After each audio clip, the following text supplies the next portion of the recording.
कोई भी देश तब तक तरक्की नहीं कर सकता जब तक वहां की महिलाएं शिक्षित और सशक्त नहीं होती।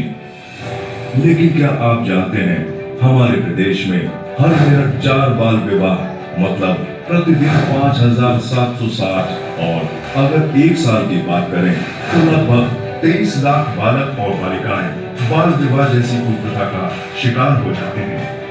ये भयावह आंकड़े बताते हैं कि उत्तर प्रदेश में आज भी बाल विवाह कितनी बड़ी समस्या है। उत्तर प्रदेश आबादी की दृष्टि से देश का सबसे बड़ा प्रदेश है। यहाँ का हर चौथा नागरिक 5 से 15 वर्ष की आयु वर्ग का है, जिसमें बालिकाओं की एक बड़ी संख्या है। बाल विवाह के कुचक्र से बचाकर इन बालिकाओं को शिक्षा के माध्यम से एक समृद्ध जीवन प्रदान करना प्रदेश सरकार की एक बड़ी जिम्मेदारी है।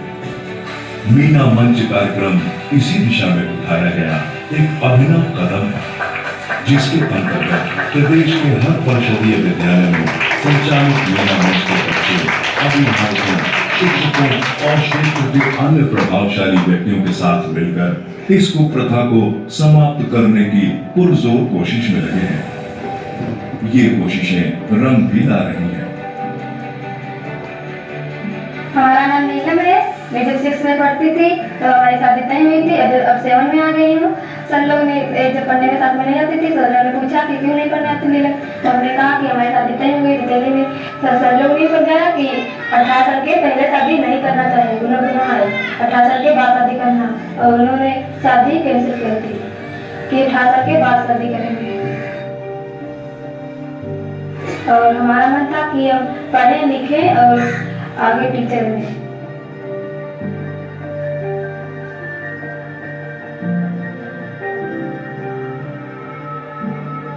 जब मेरे पापा ने शादी तय करी थी मगर मुझे भी शादी नहीं करनी थी, मुझे आगे पढ़ाई करनी थी।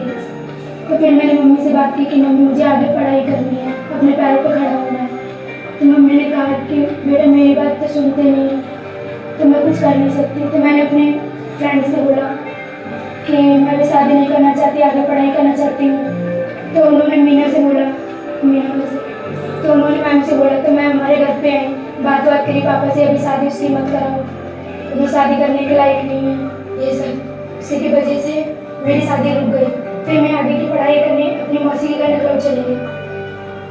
ऐसी बहुत सी कहानियां हैं जो समाज से निकलकर आई हैं और हमें प्रेरित कर रही हैं कि हम इस अभियान से जुड़कर बाल विवाह जैसी कुप्रथा की समाप्ति के लिए आवाज उठाएं। ये जिम्मेदारी सिर्फ मीना मंच के बच्चों और शिक्षकों तक सीमित नहीं है।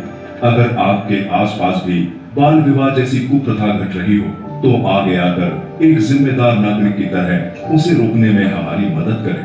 आप प्रदेश सरकार की हेल्पलाइन नंबर 112 या 1090 पर सूचित कर सकते हैं। स्थानीय पुलिस को इसकी सूचना दे सकते हैं व मीना मंच के बच्चों और शिक्षकों को इसके बारे में बता सकते हैं। आपके इस कदम से किसी बालिका का जीवन बर्बाद होने से बच सकता है। उन्होंने बोला अपनी बेटियों को क्यों नहीं पढ़ने भेजते हो, इनका तो आगे चल के क्या हुआ। आज तक तो सारे बच्चे पढ़ते लिखते नहीं पढ़ेंगे तो इन्हें कुछ क्या आएगा। आप भी अनपढ़ हो, हमारे पापा भी पढ़े हुए नहीं है कि आप तो इन्हें पढ़ा लो। इस वजह से तो फिर हम मम्मी पापा को बहुत ज़्यादा समझाया। तो हमारी टीचर नहीं थी और फिर पापा नहीं जाते, मीना मंच के कुछ बच्चे भी गए थे, उन्होंने मेरे पापा मम्मी को समझाया, तो फिर हम लोग यहाँ पे आए थे। एक अभिभावक के रूप में हर माँ बाप की जिम्मेदारी है कि वो अपनी बालिकाओं को शिक्षित करें, उन्हें स्कूल अवश्य भेजें और ये सुनिश्चित करें कि बालिका पूरी शिक्षा प्राप्त करे, मतलब बीच में उसकी शिक्षा रुके नहीं। आज लड़कियों के लिए करियर के ढेरों विकल्प मौजूद हैं, जहां वो लड़कों से कदम मिलाकर आगे बढ़ रही हैं। वो डॉक्टर, इंजीनियर, शिक्षिका या अधिकारी कुछ भी बनकर अपना व अपने परिवार का नाम रोशन कर रही है।